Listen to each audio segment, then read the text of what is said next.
அஸ்ஸலாமு அலைக்கும் வரஹ்மத்துல்லாஹி பரகாத்துஹு. பிஸ்மில்லாஹிர் ரஹ்மானிர் ரஹீம். அன்பான சகோதர சகோதரிகளே, எல்லாம் வல்ல அல்லாஹ்வின் நல்லடியார்களே, இன்று நாம் காண இருக்கும் தலைப்பு ஆதரவற்றவர்களை அரவணைப்போம். அனாதைகளை அடக்குமுறை செய்யக்கூடாது. உம்மை அனாதையாக கண்டு அவன் அரவணைக்கவில்லையா? உம்மை வழி அறியாதவராக கண்டு வழிகாட்டினான். உம்மை வறுமையில் கண்டு தன்னிறைவு பெற்றவனாக்கினான்.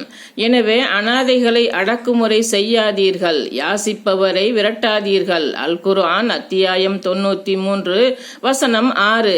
அனாதைகளின் சொத்தை ஏமாற்றி பறிக்க கூடாது. உறவுகளில் யாரேனும் தங்கள் குழந்தையில் ஒருவரையோ அல்லது சிலரையோ விட்டுவிட்டு இறந்துவிட்டால் அந்த குழந்தைகளை சக உறவினரோ அல்லாதவரோ அக்குழந்தையை பராமரிக்க வேண்டும். அவர்கள் சொத்துக்களை விட்டு சென்றிருந்தாலோ அல்லாஹ்வுக்காக அதையும் சேர்த்து அக்குழந்தைகளையும் விபரமறியும் வரை பராமரிக்க வேண்டும்.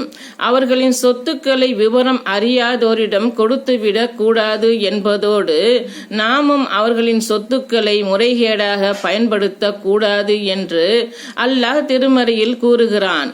அனாதையின் செல்வத்தை அவன் பருவமடையும் வரை அழகிய முறையில் தவிர நெருங்காதீர்கள். அளவையும் நிறுவையும் நேர்மையாக நிறைவேற்றுங்கள். எவரையும் அவரது சக்திக்கு மேல் சிரமப்படுத்த மாட்டோம். உறவினராகவே இருந்தாலும் பேசும்போது நீதியையே பேசுங்கள்.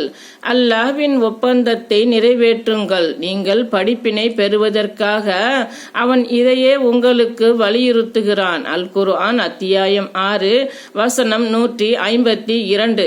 அனாதைகளின் சொத்துக்களை அவர்களிடம் அளித்து விடுங்கள். அவர்களின் சொத்துக்களில் நல்லதை உங்களிடம் உள்ள கெட்டதற்கு பகரமாக மாற்றிவிடாதீர்கள். அவர்கள் சொத்துக்களை உங்கள் சொத்துக்களுடன் சேர்த்து சாப்பிடாதீர்கள். இது மிக பெரிய குற்றமாக உள்ளது. அல் குர்ஆன் அத்தியாயம் 4 வசனம் 2. ஆகவே அனாதைகள் விஷயத்தில், குறிப்பாக அவர்களின் சொத்துக்கள் விஷயத்தில் அல்லாஹ்வை அஞ்சி நடக்கக்கூடிய மக்களாக நாம் ஆக வேண்டும். அஸ்ஸலாமு அலைக்கும் வரஹ்மத்துல்லாஹி பரகாத்துஹு.